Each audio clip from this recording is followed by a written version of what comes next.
बहुत बहुत धन्यवाद आपका। एग्ज़ाम एक्सप्रेस यूट्यूब चैनल पर एप्लीकेशन पर हम आपका स्वागत करते हैं। और जैसा कि आपको पता है कि हम एक सीरीज़ लेके आए हैं आपके समक्ष, उत्तर प्रदेश का जो सामान्य अध्ययन है उसके संबंध में विशेष, खास करके आर ओ और ए आर ओ का री एग्ज़ाम जो हो रहा है उसके लिए हम आपके लिए लेके आए हैं। चलिए आज हम बात कर लेते हैं। तो बात करते हैं हम कहाँ की, यूपी की। यूपी में फिर हम वही स्टार्ट करेंगे, हमारा वही डिस्ट्रिक्ट सहारनपुर।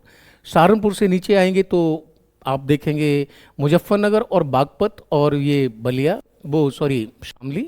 और शामली के बाद में गाजियाबाद, मेरठ, बुलंदशहर का जो कट लेते हैं, उसके बाद में ग्रेटर नोएडा होते हुए हम आ जाते हैं कहाँ पर, आगरा की ओर। और आगरा से जैसे ही आगे बढ़ेंगे तो आप आ जाओगे सीधे मथुरा, आगरा होते हुए हमारा ये ललितपुर, झांसी, उरई, जालौन, महोबा की बेल्ट लेते हुए और मिर्ज़ापुर होते हुए हम कहाँ पहुँचेंगे, हम पहुँचेंगे सोनभद्र की ओर। और सोनभद्र से जैसे ही ऊपर की अब बढ़ोगे तो यहाँ पर हम देखेंगे हमारा बलिया। और बलिया के बाद में आप ऊपर की ओर जैसे ही बढ़ेंगे तो यहाँ से महाराजागंज, और उसके बाद में सिद्धार्थनगर और श्रावस्ती और बलरामपुर, बहराइच होते हुए हमारी डायरेक्ट जो है अप्रोच होगी वो कहाँ के लिए होगी, वो सीधी की सीधी सहारनपुर के लिए होगी। यहाँ तक हम पहुँचते हैं। ठीक, तो कुल मिला के हो सकता है कि थोड़ा एग्जैक्ट हो गया हो मैप, लेकिन आप चाहें तो इसे अपनी कॉपी पे अलग से बना सकते हैं। क्योंकि जैसे आप इंडिया का मैप देखते हो तो इंडिया के मैप में अगर इसकी लोकेशन देखोगे तो खास करके इंडिया के मैप में जब हम देखने का प्रयास करते हैं तो हमारा जो है अलग ही सेगमेंट बनता है। वो अलग सेगमेंट इसलिए बनता है क्योंकि हम एक ऐसे स्टेट में हैं जो नेपाल के साथ में बॉर्डर साझा करते हैं। और उस तरीके से जो है आप पहुंचोगे तो इस तरीके से हम आते हैं।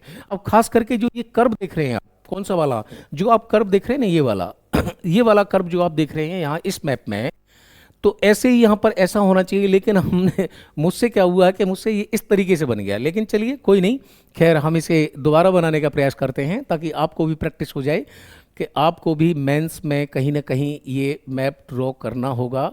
और मेंस में जब आप इस मैप को ड्रॉ करोगे तो कंडीशंस होंगी आपके प्रति कि आप इसको किस प्रकार से ड्रॉ करते हो। ठीक है, तो इस प्रकार से हम जब चलते हैं तो सोनभद्र, उसके अलावा आप चले जाओगे बलिया की तरफ, फिर महाराजागंज, और उस तरीके से हम यहाँ तक की बेल्ट को कवर कर लेते हैं। ठीक है, तो अब मुझे लग रहा है कि लगभग थोड़ा ठीक है। क्या लगता है आपको? ठीक है, हाँ थोड़ा बहुत तो ठीक है। हाँ, एक्यूरेसी की बात करेंगे थोड़ा अलग होगा। चलिए, तो जैसा कि पूर्व में हम आपसे चर्चा कर चुके थे कि हमें 4 पॉइंट इसके पता होने चाहिए। फर्स्ट 1 पॉइंट ये वाला, ठीक, फर्स्ट 1 पॉइंट ये वाला, सेकंड 1 पॉइंट हमें ये वाला, थर्ड 1 पॉइंट हमें ये वाला, और चौथा स्थान जो हमें याद रखना है वो ये वाला। अब 4 चीज़ों को मैंने चिन्हित किया हुआ है। ठीक, तो 4 चीज़ों को चिन्हित किया हुआ है। तो इन 4 चीज़ों में सबसे पहले अगर आप चलेंगे कहीं ना कहीं तो इसको हम जो कहते हैं, जो हमारा सबसे पूर्वी जिला जो उत्तर प्रदेश का है वो क्या है, बलिया। यानी कि गंगा नदी बिजनौर से प्रवेश करती है और कहाँ निकल जाती है उत्तर प्रदेश से बाहर, बलिया से। ठीक वैसे ही जैसे मैंने कल इसको गलत लिखा था, एक सज्जन ने मुझे याद दिलाया, तो उनके लिए बहुत बहुत धन्यवाद। मैं आपको नमस्कार करता हूं कि मुझसे बर्तनी संबंधी मिस्टेक हुई, क्योंकि सबसे पश्चिमी जिला जो है वो कौन सा है, शामली। ठीक है, कितना सुंदर नाम है।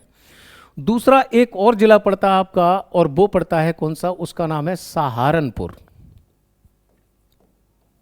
ये आपका जो जिला है वो सहारनपुर है, और इसे बताने की जरूरत नहीं है, आप सभी जानते होंगे। इस जिले का नाम है सोनभद्र। ठीक, तो आपकी नज़र में उत्तर प्रदेश जिस राज्य में हम रह रहे हैं उसके 4 आपको सीमाएं पता हैं कि सबसे पूर्वी, सबसे पश्चिमी, सबसे उत्तरी और सबसे दक्षिणी। यानी हम बात करें तो आपका जो ये वाला आपका जो ये वाला पॉइंट है, यानी कि सहारनपुर की बात करेंगे तो सहारनपुर आपका कैसा होता था, सबसे उत्तरी, सोनभद्र सबसे दक्षिणी, बलिया सबसे पूर्वी, और सहारनपुर सबसे शामली सबसे पश्चिमी। अब बात यहां पे आती है, क्या इन राज्यों के साथ में बॉर्डर लगते हैं? तो जैसा मैंने कल बताया था वैसे ही मैं आपको आज फिर डिग्निफाई कर देता हूं कि अगर आप देखोगे तो यहां से सीमा लगती है कहां की, बिहार की। ठीक, और यहां से सीमा लगती है किसकी, झारखंड की। और यहाँ से सीमा जो प्रारंभ होती है वो छत्तीसगढ़ की और यहाँ से स्टार्ट होती है मध्य प्रदेश की। और ध्यान देना कि मध्य प्रदेश आपका यहाँ तक कवर करता है, और ये जो स्टेट है ये है आपका राजस्थान, और हरियाणा आपका जो है यहाँ तक लगता है। ठीक, तो कुल मिलाकर के अगर इंटरनेशनल बाउंड्रीज को देखोगे तो आप देखोगे नानी का घर यानी कि नेपाल, नेपाल आपका कहाँ तक लगता है, यहाँ तक लगता है। यानी कि जो उत्तर प्रदेश का एक जिला है जिसका नाम है पीलीभीत, यानी उत्तर प्रदेश का एक जिला जिसका नाम है पीलीभीत, पीलीभीत अगर इसको देखेंगे तो ये बिल्कुल बाउंड्रीज पर है, और जो कि नेपाल के साथ और उत्तराखंड दोनों के साथ में ही सीमा साझा करता है। चलिए अब आप देखते हैं क्या नेचुरल बाउंड्रीज के अलावा गुरुजी और कोई भी बाउंड्रीज हो सकती हैं? बिल्कुल हैं। अब देखिए नेचुरल बाउंड्रीज के अलावा जो प्राकृतिक सीमाएं होती हैं, तो वो प्राकृतिक सीमाएं कौन कौन निर्धारित करता है? वो प्राकृतिक सीमाएं किसी झील द्वारा निर्धारित होती हैं, जैसे कोलेरू झील है या पुलिकट है। अब पुलिकट झील को आप देखेंगे तो वो आंध्र प्रदेश और तमिलनाडु के बॉर्डर पर है, लेकिन 80% भाग कहां पर है? तमिलनाडु, आंध्र प्रदेश में है। 20% कहां है? तमिलनाडु में है। ऑप्शन में दोनों दिए हैं, तो आप क्या कहेंगे? आप ये कहेंगे कि वो झील जिसके हिस्से में ज्यादा स्थान आ रहा है वहां पर है। ठीक इसी प्रकार से अगर हम बात करें तो नदी, झील, पर्वत, ये क्या होती है? नेचुरल बाउंड्रीज होती हैं। तो ऐसी नेचुरल बाउंड्रीज की अगर बात करें तो नदियां भी नेचुरल बाउंड्रीज बनाती हैं। तो ध्यान देना, यहां पर एक रिवर बहती है, यहां से एक नदी जो है वो यहां से बहती है और इस तरीके से इधर हो जाती है, और इस नदी का नाम है गंडक। अब गंडक नदी बोले गुरुजी किन दोनों के बीच में बॉर्डर बनाएगी? तो गंडक नदी जो बॉर्डर बनाएगी, तो गंडक नदी जो बेटा जी बॉर्डर बनाती है वो किसके? बिहार, यानी उत्तर प्रदेश और बिहार के बीच में यदि कोई सीमा है तो वो कौन सी है? गंडक नदी है। ठीक वैसे ही यहां से एक रिवर चलती है इस तरीके से होते हुए, कालिंदी कुंज से निकलती है बंदर पूंछ से, और आते आते दिल्ली में आप देखेंगे, दिल्ली गाजियाबाद में इस तरीके से होती है, लेकिन उसके बाद में ये इस तरीके से मुड़ जाती है, और मुड़ते हुए सहारे से होते हुए और यहां आते हुए ये प्रयागराज की ओर जाती है। इस नदी का नाम है यमुना। ये जो नदी है ये कहलाती है यमुना। अब यमुना की बात करें तो यमुना जो बॉर्डर बनाएगी वो दो के बीच में बनाती है। एक तो आपका हो जाता है इधर यूपी, और दूसरा हो जाएगा आपका HR यानी कि हरियाणा। तो हम कहें तो ये से हम क्या कहेंगे? ये HR है, ये आपका राजस्थान है। केवल दो ही जिले लगते हैं यहां पर, एक लगता है कौन सा राजस्थान से? आगरा, और एक लगता है आपका मथुरा। यानी कि आप राजस्थान जाना चाहते हैं तो उत्तर प्रदेश के दो ही जिलों से होकर गुजरना पड़ेगा। ये दो ही बॉर्डर जो है शेयर करते हैं, एक आगरा एक मथुरा। ठीक, तो ये तो आप ध्यान रखेंगे। एक नदी याद रखनी है आपकी, कौन सी? गंडक। ये प्राकृतिक सीमा है उत्तर प्रदेश और बिहार, यानी कि बिहार प्लस उत्तर प्रदेश के बीच में जो सीमा निर्धारित करेगी वो नदी कौन सी होगी? उस नदी का नाम है गंडक, जो कि नेपाल से आती है। तो मैं समझता हूं कि ये बॉर्डर लाइन आपको थोड़ा सा अपने माइंड में थोड़ा समझ में आया होगा। ठीक, अब हम इससे बात करते हैं कि हमारा जो दूसरा सेगमेंट है आज का, कि उत्तर प्रदेश का जो ज्योग्राफिकल लोकेशन है, यानी भौगोलिक स्थिति। अभी तो आपने ये देखा कि कौन पूर्वी कौन पश्चिमी। ठीक वैसे ही जैसे अगर आप चाहें तो मैं एक बार आपको और बता दूं कि यहां से लगता है आपका एक डिस्ट्रिक्ट जिसका नाम है पीलीभीत, दूसरा यहां पे फिर लगेगा आपका एक डिस्ट्रिक्ट जिसे कहते हैं लखीमपुर खीरी, और जो कि उत्तर प्रदेश का सबसे बड़ा जिला है क्षेत्रफल के अनुसार। और उसके बाद में तीसरे नंबर की बात करेंगे तो बलरामपुर, चौथे नंबर की बात करेंगे तो श्रावस्ती है, बहराइच है, और पांचवें नंबर की बात करेंगे तो श्रावस्ती है। फिर आपका छठवें नंबर का सिद्धार्थनगर है, और सातवें नंबर का आपका जो आ जाता है वो महाराजागंज है। यदि आप चाहें तो इन जिलों को एक प्रकार से इन जिलों को आप चाहें तो एक प्रकार से वेस्ट टू ईस्ट, यानी कि कहां से आपको देखने होंगे? ये कहां से? पश्चिम से, यानी कि वेस्ट टू ईस्ट अगर आप देखना चाहें इन जिलों को, तो आप पश्चिम से, नेपाल की सीमा से लगने वाले पश्चिम से अगर हम प्रारंभ करेंगे तो सबसे पहले हमारा जिला जो आएगा वो आएगा कौन सा? पीलीभीत। पीलीभीत के बाद में आपको एक जिला मिलेगा जो उत्तर प्रदेश का क्षेत्रफल के अनुसार सबसे बड़ा जिला है, जिसका नाम है लखीमपुर। खीरी इसलिए जोड़ते हैं क्योंकि खीरी इसका हेडक्वार्टर है। उसके बाद में आप देखेंगे तो एक जिला पड़ेगा, उसका नाम है बहराइच। बहराइच के आगे और आप बढ़ेंगे तो वहीं पर आपको देखने को मिल जाएगा श्रावस्ती। श्रावस्ती, और जैसे ही आप श्रावस्ती से और आगे बढ़ोगे, श्रावस्ती से आप आगे बढ़ोगे तो आपको एक और मिलेगा देखने के लिए, उसे कहते हैं बलरामपुर। बलरामपुर। अब यहां जगह नहीं बची है तो यहां से आप समझ सकते हैं बलरामपुर के बाद आप आगे बढ़ोगे तो जहां नेपाल जाने के लिए, यानी कि नानी का घर, नेपाल नानी का घर है। अभी चर्चा करेंगे इस पे क्यों नानी का घर है। तो बलरामपुर, बलरामपुर के बाद में आप देखेंगे तो एक जिला और पड़ेगा आपका, वो पड़ेगा सिद्धार्थनगर। वो सिद्धार्थनगर है, नेपाल जाने के लिए यहां बॉर्डर पड़ता है, एक सनौली कहते हैं उसको। और सिद्धार्थनगर के बाद में आप पहुंचेंगे तो बिहार के चंपारण से जो बॉर्डर साझेदार करता है उसे कहते हैं महाराजागंज। महाराजागंज, ठीक। तो कुल मिलाकर के आप देखते हैं तो ये वाला जो मैंने आपको सेगमेंट बताया था कि ये जो हमारा लगता है, तो यहां से आएंगे आप तो ये जो बॉर्डर आपके लग रहे हैं यहां तक के, ठीक, यहां तक के जो बॉर्डर लग रहे हैं उन्हें आप देख सकते हो एक प्रकार से। यानी कि जो मैंने ऊपर की बात की है वो मैंने बात की है कहां से, यहां से लेकर के, अच्छा दोनों वाइट हैं, ओ माय गॉड, यहां से जो मैं बॉर्डर कर रहा हूं इंटरनेशनल बॉर्डर के, जो भारत में इंटरनेशनल बॉर्डर जो यूपी के साथ लगते हैं, तो वो किसके लगते हैं, नानी के घर। और नानी का घर कौन सा है, नानी का घर है नेपाल। अब बोले नानी का घर क्यों है, नानी का घर इसलिए है क्योंकि भगवान श्री रामचंद्र जी हमारे क्या है, पुरुषोत्तम मर्यादा भगवान श्री रामचंद्र जी हमारे क्या हैं, पूर्वज हैं। और माता, उनकी पत्नी को हम क्या कहते हैं, माता सीता। अब जब उनको हम माता सीता कहते हैं और माता मान लिया, तो माता का घर तो था वो कहां है, वो है जनकपुरी।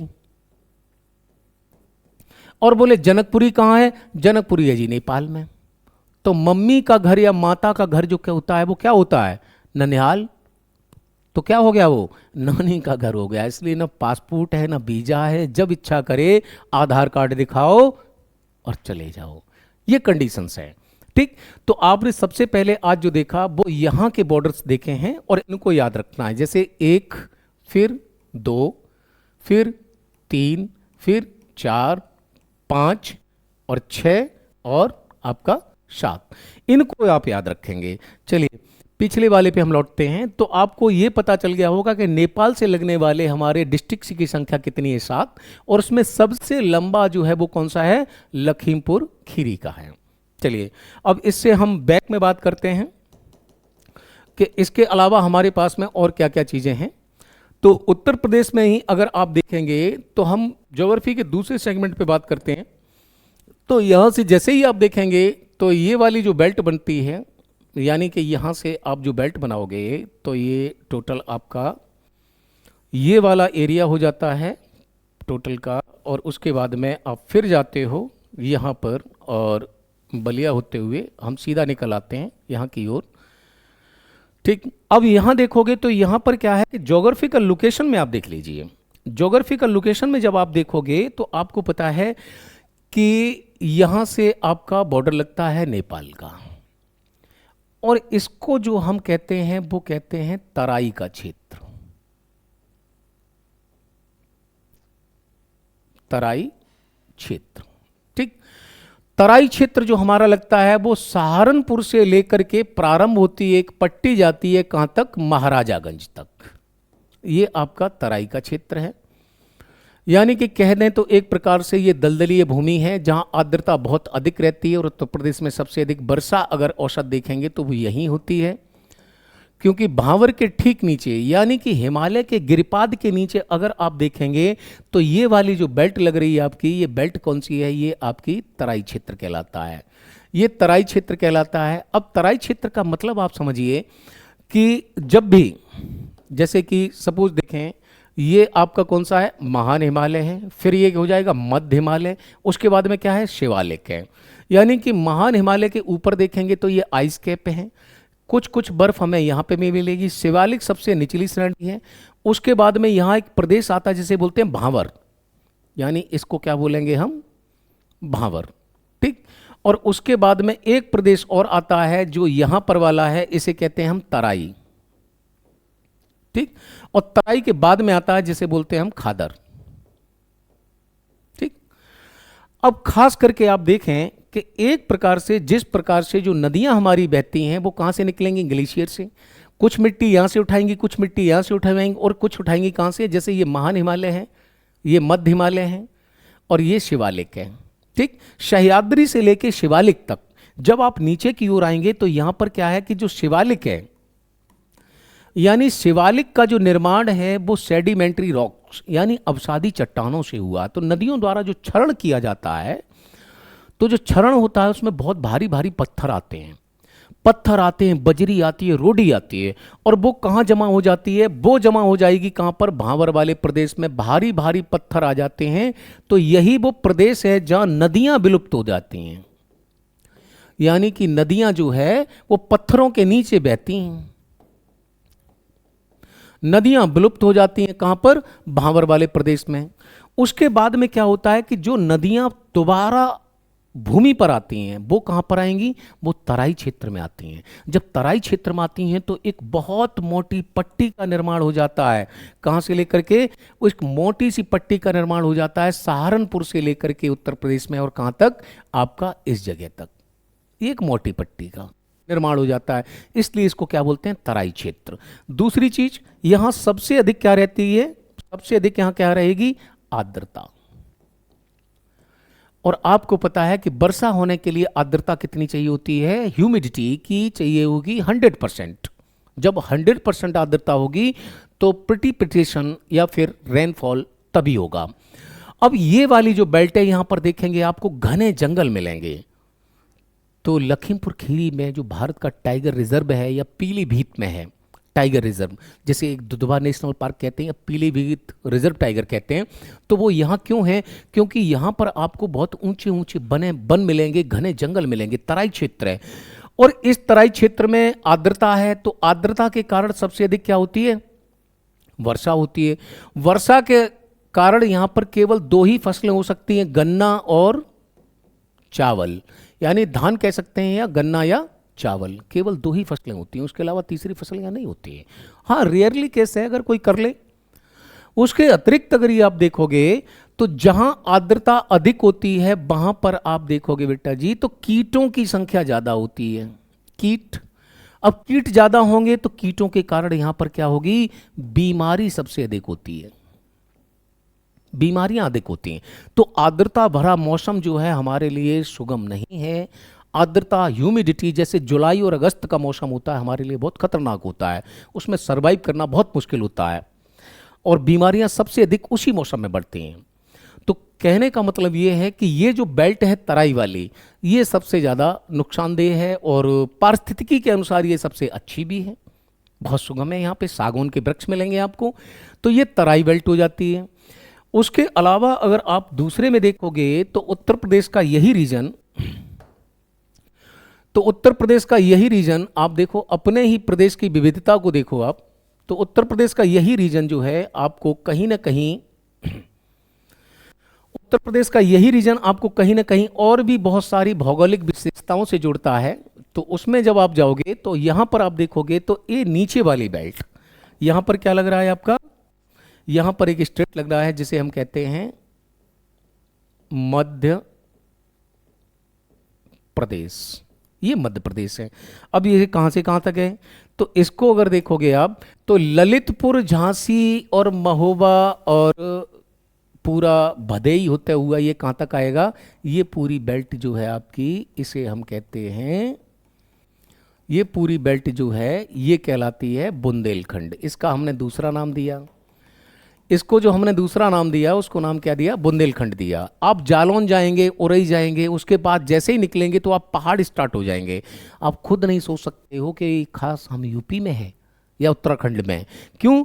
क्योंकि आपको पता है कि यहाँ से जो है एक रेंज गुजरती है, उस रेंज का नाम क्या है? विंध्याचल की श्रेणी। ये जो श्रेणी है वो किसकी है? विंध्याचल श्रेणी है। ठीक। और ऐसा माना जाता है कि विंध्याचल श्रेणी का ही उत्तरी विस्तार, क्या माना हमने इसे? उत्तरी विस्तार माना है। किसको? ये वाला जो हमारा स्टेट है, इस जो हमारा रीजन है, ये वाला जो ये जिले हैं जो हमारे मध्य प्रदेश के साथ में सीमा साझा करते हैं, झारखंड के साथ में, छत्तीसगढ़ के साथ में जो सीमा साझा करते हैं, ये विंध्याचल रेंज में आते हैं। और वहीं पर माँ विंध्यवासिनी का मंदिर भी है। तो इस प्रकार से अगर आप देखोगे तो हम इसको क्या कहते हैं? हमने इसको एक नाम दिया, और नाम क्या दिया? इसको दिया बुंदेलखंड। बुंदेलखंड, इसको नाम दिया हमने बुंदेलखंड। तो ये बुंदेलखंड का हो गया। तो ऊपर आपने देखा तो ऊपर वाला हमारा जो रीजन है वो कौन सा है? सहारनपुर से लेकर के ये बेल्ट जो हमारी एक चलती है कहाँ? महाराजागंज तक। तो इसको हमने नाम दिया क्या? तराई क्षेत्र। भांवर के ठीक नीचे वाला एरिया जो है उसे हमने क्या बोल दिया? ये हमारा तराई क्षेत्र है। और ठीक हमने दक्षिण में देखा तो जो उत्तरी विस्तार है, किसका? उत्तरी विस्तार विंध्याचल का है, उसको हमने क्या बोला? बुंदेलखंड। ठीक। अब देखें तो बुंदेलखंड जो है ये कुछ नहीं, केवल क्या है? विस्तार मात्र है। किसका? विंध्याचल पर्वत का, या पठारी यानी पठार का विस्तार है। जब आप गुजरात से स्टार्ट करोगे ना, जब आप कहां से स्टार्ट करोगे? जब आप यहां से स्टार्ट करोगे ना, तो पहाड़ी रीजन के पहले आपको बहुत सारे पहाड़ों, पर्वतों, वो पठारों से गुजरना पड़ेगा। जैसे सबसे पहले देखें मारवाड़, फिर देखेंगे मालवा, फिर देखेंगे बुंदेलखंड, फिर देखेंगे बघेलखंड, फिर ऊपर देखेंगे हजारीबाग। फिर हजारीबाग जो है छोटा नागपुर पठार है, वो दो में बट गया। ऊपर वाला हिस्सा हजारीबाग का पठार है, और नीचे वाला किसका है? रांची का पठार, यानी रांची का पठार। और लास्ट में जाकर के कहाँ पर? शिलोंग पठार। तो ये हमारे जो पठारों की रेंज है उसी में एक पठार आता है जिसे हम क्या कहते हैं? बुंदेलखंड। तो ये पठारी भाग का विस्तार है। चलिए, सीमा में मैं आपको बता चुका हूं, और आप देख भी रहे होंगे, ये बलिया है, ये सोनभद्र है, ये शामली है, ये सहारनपुर है, ये ललितपुर है, इसके ऊपर वो है। अब जलवायु की बात करें तो कई बार एग्जाम में क्वेश्चन आता है कि उत्तर प्रदेश में सबसे अधिक वर्षा। हालांकि जिस एग्जाम्स के लिए आप अपियर होना चाह रहे हो, मैं आपसे अपेक्षा रखता हूं, मैं आपसे बहुत ज़्यादा उम्मीद रखता हूं कि बेसिक चीज़ें आपकी बिल्कुल क्लियर होंगी। ठीक है। तो कुल मिलाकर के जब हम देखते हैं मॉनसून, तो मॉनसून जो भारत में आता है, तो मॉनसून का जब आगमन होता है तो उसको आप देखेंगे तो वो एक अलग रेंज से है। यानी कि दक्षिण पश्चिम मॉनसून जो है दो शाखाओं में बंटता है। यानी कि दक्षिण पश्चिम मॉनसून जो है वो दो शाखाओं में बटेगा।